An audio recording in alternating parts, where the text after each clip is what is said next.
Yeah, I mean, in fact, all three of them, Google, Microsoft, and Amazon, did this acqui-hires of these startups back in 2024. So these were three different companies. Google did that for Character.AI. Microsoft had the same sort of setup for Inflection.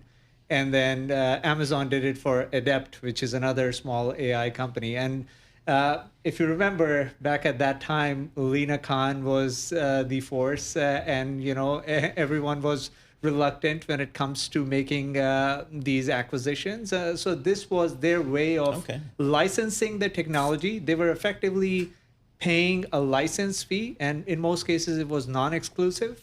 But it ended up basically bringing those employees to work for Google in a way where it wasn't an outright acquisition. It was an independent company still, but they paid the current shareholders of those companies a licensing fee, which pretty much was like That's 65 a to 70. slick kind of transaction. It Smart is. lawyer somewhere came up with that. But Wow. how different is this from what, say, Microsoft is doing with OpenAI?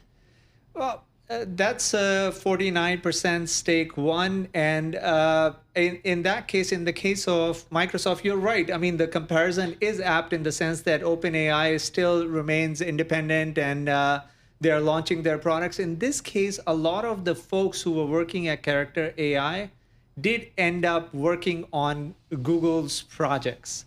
And so same thing with Microsoft. The folks at Inflection AI did end up working on Microsoft's projects. That didn't happen in the case of OpenAI. OpenAI still is kind of doing its own thing when it comes to model training and everything. Microsoft is just licensing the technology. That's not the case here in terms of Character.AI, because Character.AI was a company with less than 200 employees. And I see. Google ended up licensing that for almost 2.5 billion. So think Nice. of, a license fee of 2.5 billion. That feels hearty. Yes. Yeah.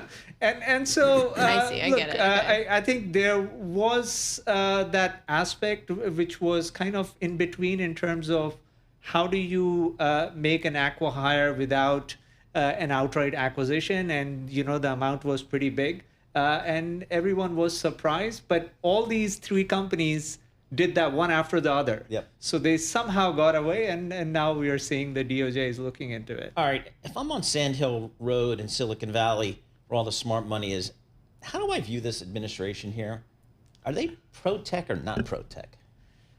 I think so far they are looking to bring down the regulations for sure. We have seen some pretty big deals getting announced. I mean, the Google's acquisition of Wiz, that is an M&A. Right. $32 billion. And, Yes, and right, good so point. there has been a flurry of M&A activity. So I would say they are pro deal making. At the same time, I think with big tech, every company is different in terms of, how the administration views them. And, the DOJ and FTC have been doing these investigations. So it doesn't surprise me that they're looking into it. I doubt there will be a big fine, but probably you should talk to Jen Rhee, our legal expert, if what she thinks about this. But Paul pointed out that the stock is up over 3%. How much of that is like ignoring the headlines versus still going back to the AI developer day for Google, where they unveiled the whole suite of products? Yeah, I mean, that was a great event. And overall, I think the sentiment this week is still Google's models are getting better. Their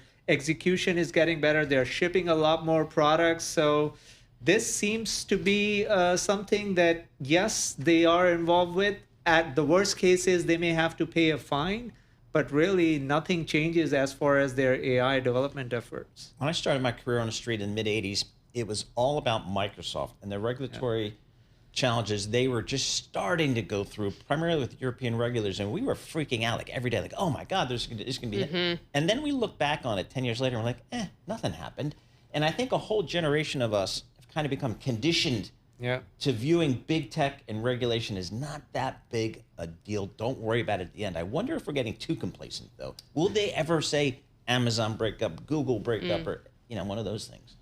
I mean, there is always a probability of that happening, I still think it's a low probability event, given everyone wants these companies to do better than the equivalent Chinese companies. good And point. so Yep. that aspect still remains. And look, the worst case with these sort of investigations is these companies may end up paying a fine. Yep. That's what we have seen in the EU. Google has paid over, $10 billion in fines. And the stock will still be okay because this is just one time. They make the remedies and you move on. So I think that's the worst case here in terms of a slap on the wrist. And, you change the behavior. You're not going to do more acqui-hires like that, $1 billion acqui-hires. But beyond that, it's hard to fathom.